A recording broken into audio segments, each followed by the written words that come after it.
इटावा के बकेपर दादर गांव में ब्राह्मण समाज द्वारा यादव समाज के दो कथावाचकों का घोर अपमान आज देश में चर्चा का विषय बना हुआ है। दो कथावाचक जो यादव समाज से थे, मुकुल यादव और संत कुमार यादव, दादर गांव में भागवत कथा कहने गए थे। ये पेशेवर भागवत कथा कहने वाले हैं, लेकिन जब वहाँ के लोगों को मालूम हुआ और खासकर ब्राह्मण समुदाय को मालूम हुआ कि दोनों कथा कहने वाले यादव जाति के हैं, बस इतना गुस्सा आया कि उनकी चोटी काट दिया, उनका सिर मुड़वा दिया, उनके सामान छीन लिए, अंगूठी चैन वगैरह जो थी उनके पास छीन लिया, और इतना ही नहीं, नाक रगड़वाया और आगे क्या कहा जाए क्या क्या किया। ये घटना क्या कहती है? इस घटना की चतुर्दिक निंदा हो रही है। इसमें तमाम राजनीतिक लोगों के बयान भी आ रहे हैं। इस वीडियो में सुहृदेव भारतीय समाज पार्टी के राष्ट्रीय अध्यक्ष ओम प्रकाश राजभर जी का बयान हम आपको सुनाएंगे। इस विषय पर वो क्या कहते हैं, लेकिन इसके पहले बता दें, जब इस घटना का वीडियो वायरल हुआ सोशल मीडिया पे, तो वहाँ के प्रशासन ने भी स्वतः संज्ञान लिया, एफआईआर भी हुई उनके खिलाफ। इस विषय में 4 व्यक्ति गिरफ्तार करके जेल भेजे जा चुके हैं। नमस्कार साथियों, विस्तार भारत में आपका स्वागत है। ओम प्रकाश राजभर जी ने इस पे क्या कहा है ये आपको हम सुनावें। इसके पहले ये बता देना जरूरी है, इस देश में मनुवाद को लागू करने वाले, मनुवाद को चाहने वाला एक तबका अभी मौजूद है। वो किसी कीमत पे मनुवाद को छोड़ना नहीं चाहता है। इंसानियत में उसका विश्वास नहीं है। इंसान बराबर है, ये वो नहीं मानने को तैयार है, और यहाँ तक कि भगवत भजन में भी भेदभाव वो करता है। यह घटना जो इटावा में घटी है, ये उसका जीता जागता नमूना है। अब आइए ओम प्रकाश राजभर इस विषय में क्या कहते हैं। उन्होंने लंबी चौड़ी प्रतिक्रिया दी है, यह आपको हम अक्षरशः सुनवाते हैं। ओम प्रकाश राजभर जी को आप सुने। कि इस घटना की हम निंदा करते हैं और जो दोषी हैं उनके खिलाफ एफआईआर हो गई है, गिरफ्तारी भी हो गई है कुछ लोगों की, और जो भी उसमें दोषी हैं उनके खिलाफ कार्रवाई होगी। कानून का राज है।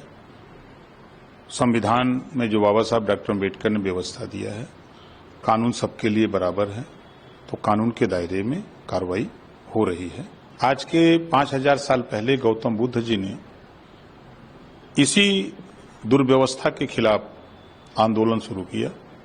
उन्होंने शांति का संदेश दिया, समता, स्वतंत्रता, बंधुत्व और न्याय का संदेश दिया।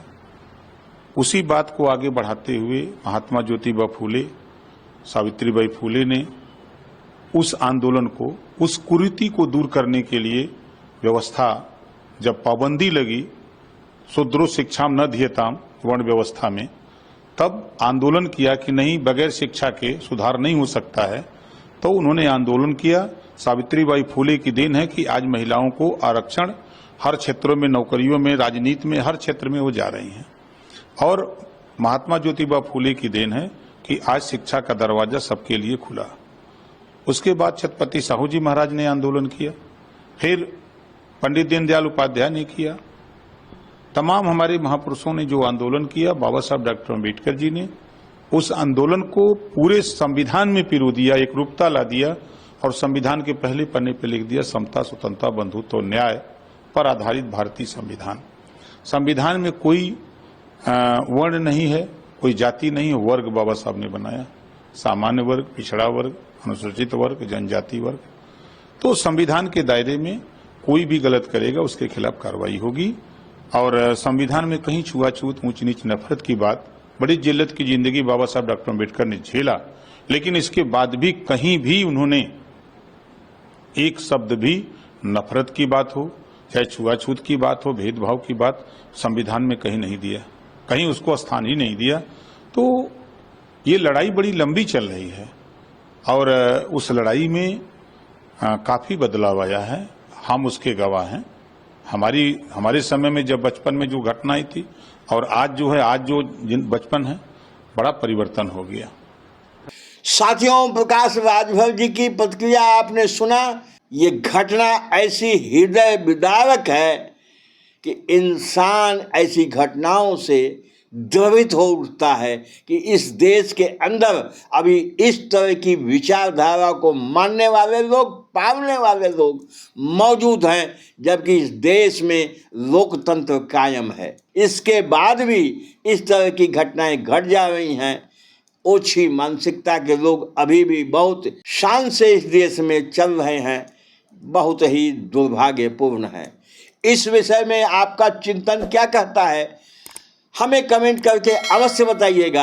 हमारे चैनल पे मेहमान हैं, पहली बार आए हैं, तो साथियों सब्सक्राइब अवश्य कर लीजिएगा। बहुत बहुत धन्यवाद।